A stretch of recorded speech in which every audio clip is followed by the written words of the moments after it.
وہ فرقہ واریت یا جغرافیائی طور پہ ایک دوسرے سے تقسیم ہوتی ہیں، ایک دوسرے سے الگ ہوتی ہیں، ان کے اندر پھر کہیں نہ کہیں آ کے نفرت بھی شامل ہو جاتی ہے، یہ پھر اللہ تعالیٰ کی آزمائش کا حصہ ہوتی ہے؟ اگر آزمائش کا حصہ ہوتی ہے تو پھر ہم اپنے آپ کو کیوں دوش دیتے ہیں؟ جی ہم نے تفرقہ بازی شروع کر لی، ہم نے تقسیم کر دیا اپنے آپ کو، یہ تو خدا کی طرف سے آزمائش ہے۔ خدا کی طرف سے آزمائش کا مطلب یہ نہیں ہے کہ انسان کا کوئی اختیار ختم ہو جاتا ہے، اس کا ارادہ مر جاتا ہے، وہ اپنی جگہ پر قائم ہے۔ انسان کو یہ چاہیے کہ وہ جو بھی حالات ہیں ان میں بہترین طریقے سے کردار ادا کرے، یہ انسان کی ذمہ داری ہے۔ یعنی اگر انسان کو اچھے حالات ملیں تو فرعون نمرود نہ بنے، قارون نہ بنے، حامان نہ بنے۔ اگر اچھے حالات ملیں تو حضرت سلیمان کو بھی دیکھ لے، داؤد کو دیکھ لے، حضرت موسیٰ کو دیکھ لے، رسول اللہ صلی اللہ علیہ وسلم کی سیرت کو دیکھ لے۔ آپ کے اصحاب کی اگر سیرت۔ برے حالات انسان کو ملتے ہیں تو ان میں بھی انسان دیکھ لے کہ اللہ تعالیٰ کے نیک بندے کیا بڑی اس میں آزمائش ہے، جی کیا جی۔ دکھاتے ہیں، جی۔ کیا کس طریقے سے زندگی گزارتے ہیں۔ تو یہ آزمائش اس بنیاد پر نہیں ہے کہ انسان کا کوئی ارادہ اور اختیار اس سے سلب کر لیا جاتا ہے، وہ اپنی جگہ پر انسان کا قائم ہے۔ آپ جب قرآن مجید ایک جملہ یا ایک آیت بیان کرتا ہے نا، وہ گویا کہ آپ کو اس طرف متوجہ کرتا ہے کہ آپ اس قوم کی تاریخ کا مطالعہ کریں، اس قوم کو آپ دیکھیں۔ مثال کے طور پر یہاں پر ہم جو پڑھ رہے ہیں یہ قوم یہود کا ذکر ہو رہا ہے، حضرت موسیٰ علیہ السلام کی قوم کا، بنی اسرائیل کا۔ اب اسی بنی اسرائیل کی قوم کی جو تاریخ ہے وہ صدیوں پر محیط ہے، آپ وہ مختلف ادوار سے گزرتی چلی گئی، قرآن پاک نے اس کو بیان کیا۔ تو لہٰذا کبھی یہ قوم خدا کی فرما بردار بنی اور اس نے اپنی لالچ، حرص، طمع، گروہی مفادات کو چھوڑ دیا، اللہ کے دین کے تابع ہو گئی، سیاسی یکجہتی اور وحدت اپنے اندر پیدا کر لی، دین کے ساتھ جڑ گئی، تو کامیابی اور کامرانی نے ان کے قدم چومے۔ اور جہاں پر یہ لوگ گروہ در گروہ انہوں نے اپنے آپ کو تقسیم کر دیا، بانٹ لیا، فرقوں میں چلے گئے، پھر اس کے بعد ان کی قوت تو ختم ہو گئی۔ قرآن پاک اس کو بیان کرتا ہے۔ قرآن جس چیز کو بیان کرتا ہے، میں نے جیسے پہلے عرض کیا کہ یہ الوہی لہجہ ہے خدا کا، کہ جو بزرگ و برتر ہے، اس کائنات کا مالک ہے، خالق ہے، وہ اس لہجے میں بات کرتا ہے۔ لیکن اس چیز کو کبھی بھی آپ پس پشت نہ ڈالیے کہ اس زمین پر انسان کا اختیار ہے، اور قوموں کی پوری تاریخ ہمارے سامنے ہے کہ جہاں پر قومیں بگڑتی ہیں تو پھر ان کے اعمال کے جو نتائج وہ ان ان کے پر مسلط کر دی جاتے ہیں، وہ سزا ہوتے ہیں ان کے لیے۔ بالکل صحیح ہے۔ تو پھر ہم یہ سمجھ سکتے ہیں کہ جو یہود کے اندر ایک تقسیم پیدا ہوئی، جی، پھر اسی طریقے سے نصارہ کے اندر تقسیم پیدا ہوئی، اور اب مسلمانوں کے اندر جو تقسیم ہے، اور پھر تقسیم در تقسیم، تقسیم در تقسیم، یہ جو ہے یہ بھی کہیں نہ کہیں خدا کی منشا اس لیے بھی ہے کہ چونکہ ہم سدھر نہیں رہے، جیسے آپ بات کر رہے ہیں کہ چونکہ ہم اپنے اعمال کا نتیجہ یہ دیکھ رہے ہیں کہ ہم مزید تفرقہ بازی کے اندر پڑتے جا رہے ہیں، لیکن کہیں نہ کہیں تو قرآن کریم کی ان آیات سے ہمیں یہ بھی پتہ چلتا ہے کہ خدا کی مرضی بھی اس میں شامل ہے۔ خدا ہرگز یہ نہیں چاہتا، خدا کا قانون ہے کہ جس کے مطابق انسان کے اعمال کے نتائج مرتب ہوتے ہیں۔ قرآن مجید جب میں پڑھتا ہوں، بہت اچھا آپ نے یہ سوال کیا، اور اس کا ایک بڑا اہم پہلو میں چاہتا ہوں کہ اپنے ناظرین کے سامنے میں رکھ دوں، وہ یہ ہے کہ یہود و نصارہ کا جب ہم مطالعہ کرتے ہیں نا، انہوں نے اللہ کے دین کو مانا، لیکن اپنے عقائد اور اپنے نظریات خود گھڑ لیے، جس بنیاد پر وہ کسی کے مسلمان ہونے کا اور کسی کے کافر ہونے کا فیصلہ کرتے تھے۔ یعنی خدا کے دین کی چھتری کے تحت وہ فیصلے نہیں ہوتے تھے، یعنی اللہ کے دین یا عقائد، عبادات، معاملات جو خدا نے بتا دیے ان پر کوئی بات اور گفتگو نہیں۔ اب وہ کسی کے دین کا فیصلہ جو کرتے تھے، وہ فیصلہ کرتے تھے اپنے جو ان کے عقائد و نظریات ہوتے تھے اس کی روشنی میں۔ بالکل یہی صورتحال آج مسلمانوں میں۔ آپ دیکھ لیجئے کہ ہم کسی کے دین کا، اسلام کا فیصلہ کرتے ہیں یہ دیکھ کر کہ یہ جو ہمارے طے شدہ عقائد ہیں، نظریات ہیں، اس پہ پورا اتر رہا ہے یا نہیں اتر رہا، جن پہ ہمارے مناظرے ہوتے ہیں، ہماری بحثیں ہوتی ہیں۔ اب وہی صورتحال یہ ہے، صورتحال وہی ہماری بن گئی ہے کہ وہ جو ہمارے فرقوں کی بنیاد پر عقائد اور اس تفریق پر جو عقائد ہیں، اب ہم اس کے آئینے میں دوسرے کو دیکھتے ہیں۔ یہی صورتحال یہود و نصارہ کے ساتھ تھی کہ جو بنیادی عقائد دین کے ہیں وہ انہوں نے پس پشت ڈال دی ہے، اس کی بنیاد پر کوئی فیصلہ نہیں، وہ پتہ بھی نہیں ہے کہ وہ کیا ہے۔ یہی صورتحال آج ہماری یہ ہے کہ ہم اپنے اپنے فرقے کی بنیاد پر عقائد دیکھتے ہیں، اس پر ہم دوسرے کا اسلام اور کفر طے کرتے ہیں، باقی اسلام کیا کہتا ہے، دین کیا کہتا ہے، اس کی ہمیں خبر نہیں۔ بالکل یہی ہمارا پیمانہ ہے۔ ناظرین کرام، یہاں وقت ہوا چاہتا ہے ایک بریک کا، ہمارے ساتھ رہیے گا۔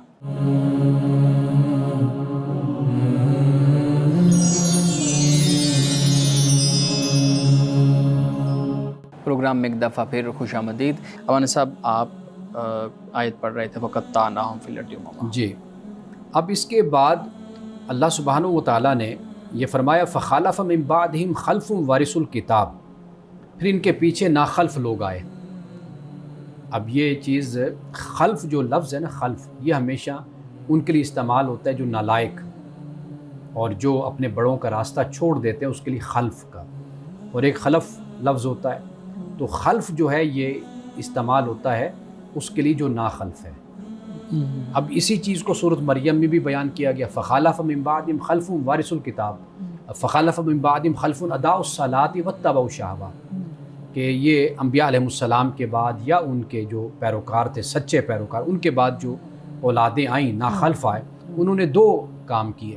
ایک تو انہوں نے نماز کے وہ تارک بن گئے، ضائع کرنے والے بن گئے، واتبعوا الشہوات، دوسرا خواہشات کے پیچھے لگ گئے۔ یہ جو خواہشات کے پیچھے لگنا، یہ کوئی محدود چیز بھی نہیں ہے اور معمولی چیز بھی نہیں ہے۔ یہ آپ جدھر بھی دیکھیں گے صرف اور صرف خواہشات کا غلبہ رہنا، جو فیصلہ کرنا ہے، جو رائے قائم کرنی ہے، جو بات کہنی ہے، بس وہ خواہشات کے تابع ہے۔ کسی کی حمایت کرنی ہے تو وہ بھی خواہشات کے تابع، کسی سے نفرت کرنی ہے وہ بھی خواہشات کے تابع، یعنی عقل، حکمت، یہ چیز تو بالکل ہی ختم ہو گئی۔ تو یہاں پر بھی اسی بات کو بیان کیا کہ پھر ان کے پیچھے ناخلف لوگ آئے جو کتاب کے وارث بنے، یاخذون عرض ھذا الادنی، وہ اسی دنیا کی متاع لیتے ہیں، یعنی اسی دنیا کا سامان لیتے ہیں، ویقولون سیغفر لنا، اور کہتے ہیں کہ ہم یقیناً بخش دیے جائیں گے۔ یہ ایک عجیب قسم کی خوش فہمی اس قوم کے اندر تھی کہ بھئی ہمارے چونکہ بڑے جو ہیں بزرگ وہ انبیاء علیہ السلام ہیں، بزرگ ہیں، تو لہٰذا ہم تو بخشے بخشائے ہیں، ہمیں تو بخش دیا جائے گا۔ اب یہ جو فرمایا نا کہ یاخذون عرض ھذا الادنی، یعنی مطلب یہ کہ دنیا کے بڑے حریص، اور آگے جو لفظ فرمایا وَإِن یَأْتِهِمْ عَرَضٌ مِثْلُهُ یَأْخُذُوهُ، اور اگر ایسی ہی متاع اور ایسی ہی دولت ان کے سامنے پھر آئے تو اس کو لے لیں گے، یعنی جو مل گیا اس پر قناعت نہیں کرنی، مزید حل من مزید، جیسے جہنم قرآن بیان کرتا ہے نا کہ قیامت کے دن کہے گے کیا کچھ اور ہے، تو ان کی بھی بھوک کا اور لالچ اور حرص کا یہ عالم ہے کہ اتنا کچھ مل جانے کے باوجود، لوٹ کھسوٹ کر لینے کے باوجود بھی، نذرانے اور سب کچھ لے جانے کے باوجود بھی، پھر وہیں پر صورتحال ہے کہ مزید کی طلب رکھتے ہیں اور لالچ رکھتے ہیں۔ اب اس کے بعد فرمایا الم یؤخذ علیہم میثاق الکتاب اللہ یقولوا علی اللہ الا الحق ودرسوا ما فیہ، کیا ان سے کتاب میں اس کا عہد نہیں لیا گیا کہ وہ اللہ کے نام پر حق کے سوا کوئی اور بات نہ کہیں، اللہ کی بات کہیں۔ اور یہ سورۃ البقرہ میں بھی اللہ پاک نے اسی بات کو بیان کی فویل للذین یکتبون الکتاب بایدیہم ثم یقولون ھذا من عند اللہ، اپنے ہاتھوں سے لکھتے ہیں اور کہتے ہیں یہ خدا کی طرف سے، کہتے ہیں کہ یہ اللہ کی طرف سے، صرف اس مقصد کے لیے تاکہ کوئی اس کی قیمت ہمیں کوئی مالی مل جائے، فائدہ حاصل کوئی کر مالی فائدہ ہمیں حاصل ہو جائے۔ تو یہاں پر اسی بات کو بیان فرمایا، اور انہوں نے پڑھا ہے جو کچھ اس میں لکھا ہوا ہے، یعنی پڑھے ہوئے لوگ ہیں، پڑھے لکھے لوگ ہیں، لیکن اس کے باوجود اپنے اوپر انہوں نے حرص اور طمع کو حاوی اور غالب اپنے اوپر کیا ہوا ہے۔ اب آگے فرمایا وَالدَّارُ الْآخِرَةُ خَيْرٌ لِلَّذِينَ يَتَّقُونَ فَلَا تَعْقِلُونَ، اور آخرت کا گھر بہتر ہے ڈرنے والوں کے لیے، کیا تم سمجھتے نہیں ہو؟ افلا تعقلون، کیا تمہیں عقل نہیں ہے؟ تو اب اس آیت میں، آیت نمبر 169 میں اللہ سبحانہ وتعالیٰ نے ایک بعد میں آنے والی جو قوم ہوتی ہے ناخلف، اس کی پوری تاریخ اس ایک آیت میں بیان کر دی۔ اگر ہم سورۃ الاعراف کو دیکھیں نا جی، آدم سے بات شروع ہوتی ہے نا، بالکل بالکل، قریش کو یہ بات سمجھائی گئی، آدم سے بات شروع ہوتی ہے، پھر اس کے بعد انبیاء علیہ السلام رسول کی تاریخ آ جاتی ہے، جس میں حضرت نوح ہیں، حضرت لوط ہیں، حضرت ہود ہیں، حضرت صالح ہیں، حضرت مختلف شعیب انبیاء ہیں، کی تاریخ کے موسیٰ بعد کی تاریخ آگے، سب کی تاریخ، یہ ایک عملی طور پر سب کچھ دکھا دیا گیا۔ پھر یہ بھی اب بتا دیا گیا کہ دیکھو کہ جو ناخلف ہوتے ہیں بعد میں بڑے مواقع ان کو ملے کہ یہ اللہ کی راہ پر آ جائیں اور ایک صالحیت کے ساتھ اور فرمانبرداری کے ساتھ زندگی گزارے، لیکن یہ اس پر تیار نہیں ہوئے، پھر انہی کے ہاتھوں ان کی بربادی، واقع ہوئی ہے۔ مولانا صاحب اگر ہم ان آیات کو دیکھیں یہ تو ٹھیک ہے یہود کی تاریخ کو یا نصارہ کی تاریخ کو بتا رہی ہیں، یا ہم کہہ لیں کہ جو سابق انبیاء تھے ان کی تاریخ کو، ان کی امتوں کی تاریخ کو بتایا جا رہا ہے۔ کہیں نہ کہیں ہم دیکھتے ہیں کہ امت مسلمہ بھی تو اسی زوال کا شکار ہے نا، ہمارے اندر بھی وہ ناخلف والا معاملہ اور پھر خدا کی منشا اور مرضی سے ہٹنے والا معاملہ، اپنی خواہشات کی تکمیل والا معاملہ، یہ سب کچھ تو ہمیں لگ رہا ہے کہ وہی لینز ہے جو دوسری طرف ہمیں جو ہے نا وہ اس لینز کے ذریعے ہر چیز نظر آ رہی ہے۔ قرآن مجید نے جو بات واضح طور پر اور اٹل بیان کر دی ہے وہ ہے لم یلد ولم یولد، نہ خدا کسی کا باپ ہے اور نہ خدا کسی کا بیٹا ہے۔ تو یہ جو جذباتیت ہوتی ہے، وابستگی، یہ جذباتی اسی بنیاد پر ہوتی ہے، رشتہ داری کی بنیاد پر، دوستی کی بنیاد پر تعلق، خدا اس سے بالا تر ہے۔ تو لہٰذا اس کے جو فیصلے ہوتے ہیں نا وہ قوانین پر ہوتے ہیں جو اس نے ازل سے بنا دیے ہیں۔ تو مسلمان بھی اس خوش فہمی میں مبتلا نہ ہو کہ کہیں وہاں سے کوئی اس طرح کی مدد اور نصرت اترے گی، من و سلوہ اترے گا اور سارے مسائل ہمارے حل ہو جائیں گے۔ تو لہٰذا یہ بات مسلمانوں کو ذہن میں رکھنی چاہیے، اور اللہ نے قرآن مجید میں کیٹاگوریکلی اس بات کو بیان کر دیا ہے کہ یہود و نصارہ اسی غلط فہمی میں مبتلا ہوئے کہ وہ خدا کے برگزیدہ فَلِمَ يُعَذِّبُكُم بِذُنُوبِكُم، تو پھر اللہ تمہیں تمہارے گناہوں کی یا نافرمانی کی سزا کیوں دیتا ہے؟ بالکل بالکل۔ تو یہ امت مسلمہ بھی اسی بات کو ذہن میں رکھے۔ آج جس انتشار اور افتراق کا ہم شکار ہیں وہ ہماری بدعمالیوں کا نتیجہ ہے۔ ہم اپنا احتساب کریں، اپنا جائزہ لیں اور اپنے آپ کو ایک اچھا مسلمان اور ایک فرما بردار مسلمان بنائیں اپنے آپ کو۔ ٹھیک، میرا خیال ہے کہ ناخلف کی جو ناخلف کا لفظ استعمال ہوا تو یہ کامن جو ہے نا چیزیں ہیں ہر ناخلف قوم کے لیے، وہ سب میں ایک جیسی ہیں، اصول تو وہی ہیں نا، اصول وہی ہیں کہ اگر وہ پہلے بنی اسرائیل قوم کی تھی تو اب اگر ہم لوگوں میں، اگر مسلمانوں میں یہ چیزیں ہیں تو وہ چیزیں تو ساری نظر آ رہی ہیں۔ آپ نے جس پہ ذرا اشارہ دیکھیے، کیا، آپ اپنے گھر میں، خاندان میں یا اپنے بچوں کو آپ دوسروں کی مثالیں دے کر سمجھا رہے ہوتے ہیں نا، تو وہ کیوں دے رہے ہوتے ہیں مثالیں؟ وہ اس لیے کہ بیٹا اس طریقے سے نہیں بننا، جو برا کردار ہے، جو اچھا کردار ہے وہ دیکھو، فلاں بچے کو دیکھو، اس کا اچھا کردار ہے وہ سامنے رکھو۔ مولانا صاحب آپ تو یہی بات قرآن مجید بیان کرتا ہے۔ ٹھیک سمجھ آ گئی، لیکن آپ نے بہت سمپلی یہ بات بتا دی کہ اس زوم میں ہمیں اس زوم کا شکار نہیں ہونا چاہیے کہ خدا کی برگزیدہ امت ہیں اور خدا کی برگزیدہ قوم ہیں، لیکن ہم دیکھتے ہیں ہمارے ہاں بہت سی روایات بیان کی جاتی ہیں جس میں یہ کہا جاتا ہے کہ یہ جو امت ہے یہ بہت ہی الگ امت ہے، اور یہی وہ امت ہے جس کے اندر آنے کے لیے موسیٰ علیہ السلام نے اللہ رب العزت سے خواہش ظاہر کی، پھر دعائیں کی، یعنی انبیاء بھی اس امت کے، اس نبی صلی اللہ علیہ وسلم کی امتی بننا چاہتے تھے، وہ اس وجہ سے کہ یہ امت بڑی برگزیدہ ہے، یا یہ امت بڑی جو ہے نا وہ اس خاص نبی کی امت ہے۔ تو ہمارے ہاں یہ جو روایات بیان کی جاتی ہیں پھر ان کی کیا حیثیت ہے؟ دین کے پورے مزاج کو سامنے رکھیں، دین کی پوری روح کو سامنے رکھیں، پھر اس کی روشنی میں آپ فیصلہ کر لیں کہ ان روایات کی کیا سند اور کیا حیثیت ان کی رہ جاتی ہے۔ بالکل قرآن مجید تو 2 اور 2 4 کی طریقے سے بات کو بیان کرتا ہے۔ یعنی امت، حضرت عمر رضی اللہ تعالی عنہ فرماتے ہیں کہ کنتم خیر امت، جو قرآن نے کہا خیر امت، فرمایا کہ اس سے مراد صحابہ ہیں۔ اچھا، خیر امت سے مراد صحابہ کرام رضوان اللہ تعالی علیہم اجمعین ہیں، ان کی جماعت ہے کہ جو رسول اللہ صلی اللہ علیہ وسلم سے براہ راست فیض یاب ہوئے تھے۔ تو اس لیے باقی جو کچھ بھی بیان کیا جاتا ہے، یہ دیکھیے میں آپ کو ایک بات عرض کر دوں کہ ہمارے ہاں جو بھی ہمارے مفسرین نے، محدثین نے، علماء نے لکھ ڈالا، لوگوں نے اس کو جو چیز لوگوں میں پاپولر ہونی تھی، مقبول ہونی تھی، پسند کی جانی تھی، اس کو ہمارے خطیبوں نے اڑا لیا، لے لیا اور وہ لوگوں میں عام کرنا شروع کر دی۔ تو ایک برتری کی سوچ جو ان سی ہوتی ہے اور اپنی فضیلت کی، اپنے مقام اور مرتبہ کی جو سوچ ہوتی ہے، یہ آپ کو پتہ ہے کہ یہ لوگوں کو بڑی پسند آتی ہے۔ بالکل۔ تو لہٰذا ایسی روایات اور ایسی چیزیں جن کا کوئی سر پیر نہیں ہے، مشہور ہو جاتی ہیں، اعمال کے ساتھ جن کا کوئی تعلق ہی نہیں ہے۔ تعلق نہیں ہوتا۔ صحیح۔ ناظرین کرام، گفتگو ابھی جاری ہے، یہاں وقت ہوا چاہتا ہے ایک بریک کا، ہمارے ساتھ رہیے گا۔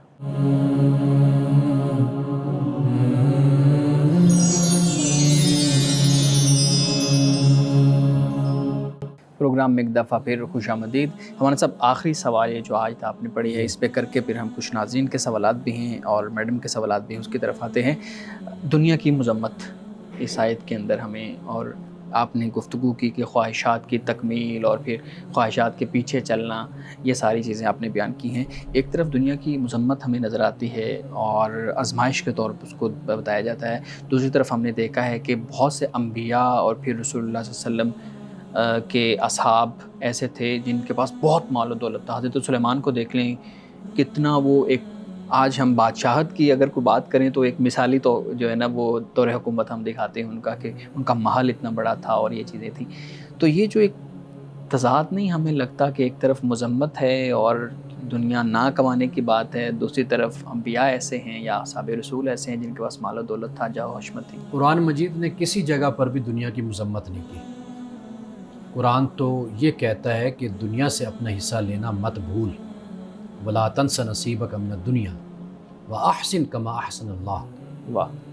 قرآن کہتے ہیں جیسے اللہ نے تیرے ساتھ نیکی کی اسی طرح تو بھی نیکی کر، اچھائی کر لوگوں کے ساتھ. وَلَا تَبْغِ الْفَسَاد، فساد مت چاہ تو، یعنی فساد کو پسند نہ کر. قرآن تو یہ بیان کرتا ہے کہ دنیا سے اپنا حصہ لینا مت بھول. رسول اللہ کی دعا ہے سب سے پہلے دنیا، پھر اس کے بعد آخرت. ربنا آتنا فی الدنیا حسنہ وفی الآخرت حسنہ. احادیث میں آتا ہے رسول اللہ صلی اللہ علیہ وسلم کی سب سے زیادہ پسندیدہ دعا ہی یہی ہے. بے شک بالکل. رسول اللہ نے اس شخص کو خوش نصیب فرمایا کہ جس کی لمبی عمر ہے اور جس کے اعمال اچھے ہیں اور جس کے پاس مال ہے. آپ نے اس کو فرمایا یہ بہت خوش نصیب اور بہت ہی اچھا انسان ہے. ہمارا پورا مذہبی بیانیہ ہی اس سے الگ ہے. ہم دیکھتے ہیں وہ پتہ نہیں عجیب کہ دنیا یہ ہے، دنیا یہ ہے، دنیا کی مذمت بیان کی رسول اللہ صلی اللہ علیہ وسلم نے، دنیا کو حاصل کرنے والا، مطلب پتہ نہیں کیا کچھ ہم نے بنا دیا. یہ جو پورا مذہبی بیانیہ بنا ہے، پھر یہ کیسے بنا ہے؟ دیکھیں میں آپ کو ایک چھوٹی سی مثال دیتا ہوں کہ ہمارا بیٹا ہے، وہ اگر نماز نہیں پڑھتا اور وہ اپنی تعلیم میں مصروف رہتا ہے، لگا ہوا ہے، نماز کا اس کو ہوش ہی نہیں، ہم اس کو کیا کہیں گے؟ ہم یہی کہیں گے نا کہ بیٹا یہ دنیا ہے، یہ تمہارے کام نہیں آنی. خدا کے مقابلے میں، خدا کی بارگاہ میں، اللہ کی بارگاہ میں یہ نماز تمہارے کام آئے گی. ہم بات سمجھاتے ہیں نا. اب اس سے اگر کوئی دنیا کی مذمت سمجھ لے تو یہ پھر اس کی اپنی عقل ہے، اپنی سمجھ ہے کہ وہ یہ کہے جی امانت صاحب نے یہ بات اپنے دفتر میں یا ادارے میں کہی نوجوان سے کہ یار آپ سارا دن کمپیوٹر پہ بیٹھے رہتے ہو، 1:30 بجے نماز ہوتی ہے تو آپ نیچے اتر کر آپ نے نماز کیوں نہیں پڑھی؟ یہ چیزیں آپ کے کام نہیں آئیں گی، آپ کے کام یہ چیزیں آئیں گی. آپ یہ کہتے ہیں نا. اب اس سے نعوذ باللہ یہ تو مراد نہیں کہ دنیا کی مذمت ہوگی. یہ بتانا مقصود ہے کہ بھئی جب اللہ کے لیے اٹھنا ہے، کام کرنا ہے، فرض کو ادا کرنا ہے تو آپ فرض ادا کریں. یعنی مثال کے طور پر کوئی اپنی ماں کی خدمت کرنے کے بجائے اور ماں سے یا باپ سے اپنے بالکل تعلق توڑ لیتا ہے صرف اس لیے کہ اس نے کوئی کاروبار پر توجہ کر لی ہے یا اس نے کوئی اپنی بیوی کے ساتھ بہت پیار اور محبت ہے، اپنی اولاد کے ساتھ ماں باپ کو اگنور کر دیا. اب ہم اس کو کیا کہیں گے کہ بھئی یہ تمہارے کام نہیں آنے آگے، جن کی خاطر تم اپنے ماں باپ کو اگنور کر رہے ہو، ان کی خدمت نہیں کر رہے، ان پر توجہ نہیں دے رہے، خدا کے حکم جو کو ان کا پس حق پش بنتا ڈال ہے رہے وہ ہو. تم ان کا حق نہیں دے رہے، تو یہ چیزیں تمہارے کام نہیں آئیں گی. یہ ہم کہتے ہیں نا. بالکل بالکل. تو یہ جب تقابل ہوگا نا، اس تقابل پر ان احادیث کو یا ان روایات کو آپ دیکھیں تو پھر بات سمجھ آتی ہے. یعنی مثال کے طور پر عرب کے معاشرے میں کہ جہاں پر لوگ ایمان کو چھوڑ چکے، دین کو قبول نہیں کرنا اور دنیا میں اتنے مست ہیں، سیاست، حکومت، قبائلی سرداری اور مال دولت اس کے پیچھے پڑ گئے. فرعون کا کردار دیکھیں، حامان کا، قارون کا. تو وہاں پر یہی بات ان کو وہ جو سمجھانے بندگی والا عنصر ہے اس کو بھول دینا، بھلا دینا. یہ بات تھی نا ان کو سمجھانے کے لیے. اب اس سے کوئی یہ مراد لے جی دنیا ہی قابل مذمت ہے تو یہ پھر اس کی اپنی عقل ہے، اپنی سمجھ ہے. ورنہ یہاں پر تو کوئی ایسی بات نہیں ہے کہ جس بنیاد پر ہم نعوذ باللہ یہ کہہ سکے کہ دنیا مذموم ہے یا دنیا کی مذمت اسلام نے کی ہے یا دین نے کی یا رسول اللہ نے کی ہے. تو ایسی تو کوئی بات نہیں ہے. دنیا میں جو وقت گزارنے کے جو ہمیں طریقے سلیقے اور ڈھب سکھائے گئے ہیں اور جو ہمیں قوانین بتائے گئے ہیں اسلامی حوالے سے، اس کے مطابق زندگی گزارنا. اصل تو یہ ہے کہ دنیا میں یہ تو نہیں کہ بھئی جنگل میں نکل جاؤ اور دنیا کو ترک کر دو. بالکل. آزمائشی تو دنیا ہی ہے. اب آپ دیکھیں یہی مال دولت ہے کہ جو آپ خرچ کرتے ہیں، اسی سے اپنے والدین کی خدمت کرتے ہیں، اسی مال و دولت سے بہن بھائی کے حق ادا کرتے ہیں، رشتہ داروں کو دیتے ہیں، غریبوں اللہ کی کی مدد خدمت کرتے ہیں، غریبوں مفلسوں کو دیتے ہیں. تو یہی مال ہی تو ہے جو جنت میں جانے کا تو ذریعہ یہی بنتا مال ہی تو ہے کہ آج کل حج کا موسم ہے اور پھر لوگ حج پہ جا رہے ہیں. ہمارے صاحب حج کی بات ہو رہی ہے تو حج سے متعلق بھی میرے پاس سوالات ہیں. یہ جو حج پہ حج کے مناسک ادا کرنے کے اندر ایک چیز بیان کی جاتی ہے کہ آپ کے بال کے سر کے جو بال ہیں ان کو کٹوانا، حلق کروانا جس کو ہم کہتے ہیں. یہ ہمارے ہاں ایک تصور ہے کہ یہ پورا سر آپ کو بال ختم کروانا پڑیں گے، جس کو ہم کہتے ہیں کہ ٹنٹ کروانا پڑے گی یا آپ بال بالکل ختم کروانا پڑیں گے. آپ بتائیے گا کہ جو مناسک ہیں ان میں یہ شامل ہے کہ آپ سارے بال کٹوائیں، یا اگر کوئی شخص تھوڑے سے بال کاٹ لیتا ہے اور باقی بال رکھتا ہے تو اس کا وہ حج ادا ہو جاتا ہے؟ بالکل حج ادا ہو جاتا ہے، بس یعنی آخری جو حد ہے وہ اتنا ہے کہ جیسے انچ بال بنتے ہیں، انگلی کا جو پورا ہوتا ہے اتنے بال کاٹنا یہ لازم اور ضروری ہے. اس کو خواتین حلق کے کہتے لیے ہیں. بھی خواتین کے لیے بھی ضروری ہے، اتنا ہی حصہ. ہاں اتنا ہی حصہ. تو لہٰذا وہ جو آپ کہہ رہے ہیں کہ مکمل طور پر اپنے بال ختم کروانا، اسرا پھروانا، تو اس کا کوئی حکم نہیں ہے. صحیح. ہمارے ساتھ حج کی بات ہو رہی تو خواتین سے متعلق کچھ سوالات ہیں. اس میں سے ایک یہ ہے کہ عام روٹین میں جو خواتین اپنا نقاب وغیرہ اوڑھتی ہیں، چہرہ نہیں چھپاتی، لیکن حج کے دوران جو ہے وہ ہم نے دیکھا ہے کہ سب بے نقاب ہو کے وہاں پہ طواف اور ساری مناسک کر رہے ہوتے ہیں. تو اس کی کیا وجہ ہے؟ پہلی بات یہ ہے کہ پردہ حج کے علاوہ ہو یا حالت احرام یا حالت حج میں ہو، دونوں طرح کوئی فرض نہیں ہے. اچھا. اور اس کی سب سے بڑی دلیل ہمارے پاس یہ ہے کہ خود ہمارے علماء میں، فقہاء میں، ائمہ میں اس پر اختلاف ہے.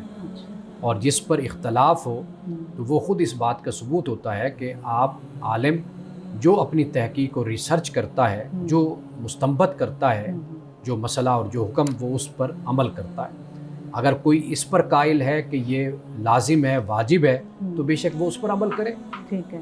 اور یہی لوگوں کو بتائے. صحیح. اور جو یہ سمجھتا ہے کہ یہ لازم اور واجب نہیں ہے، تو واضح بات ہے کہ ایسے بھی علماء کی بہت زیادہ کثرت ہے. پرانے علماء میں بھی، متقدمین میں اور متاخرین میں بھی بہت بڑی تعداد ہے. آج بھی بہت بڑی تعداد ہے علماء کی کہ جو اس کے قائل نہیں ہے. تو لہٰذا ایک تو یہ مسئلہ کلیئر کر لینا چاہیے کہ حالت حج ہو یا حالت حج نہ ہو، دونوں حالتوں میں عورت پر پردہ کرنا کوئی واجب، کوئی فرض نہیں ہے. دوسری صورت یہ بن جاتی ہے کہ مثال کے طور پر حالت حج میں اگر وہ اپنے آپ کو تھوڑا سا ایزی محسوس کرتی ہے کہ اگر وہ تھوڑا سا کپڑے کو لٹکا لے، جھکا لے کپڑے کو، تو وہ اس حد تک کر سکتی ہے. اس میں کوئی مذائقہ نہیں ہے. اچھا خواتین کا ایک اور بھی کہ جیسے ایک عورت جو ہے حاملہ ہے تو اس حالت میں وہ حج پرفارم کر سکتی ہے؟ بنیادی بات اس کی صحت ہے.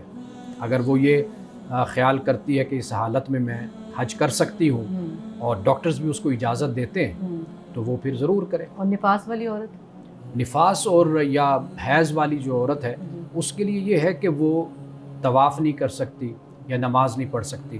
باقی جتنے معاملات ہیں وہ ادا کر سکتی ہے. ہاں جی، کیونکہ یہ بات کچھ اس طرح کی ہے کہ عام جو پبلک ہے اس میں یہ تصور ہے کہ شاید اس حالت میں تو ہو ہی نہیں سکتا ہے کچھ. یعنی حج کا کوئی بھی جو مناسک میں سے ہے وہ ادا نہیں کیا جا سکتا. مستند احادیث سے ہمیں معلوم ہوتا ہے، سیدہ عائشہ صدیقہ رضی اللہ تعالیٰ عنہ اسے روایت کرتی ہے کہ بس آپ کو طواف اور نماز سے منع کیا گیا. ٹھیک ہے. ناظرین کرام، یہاں وقت ہوا چاہتا ہے ایک بریک کا، ہمارے ساتھ رہیے.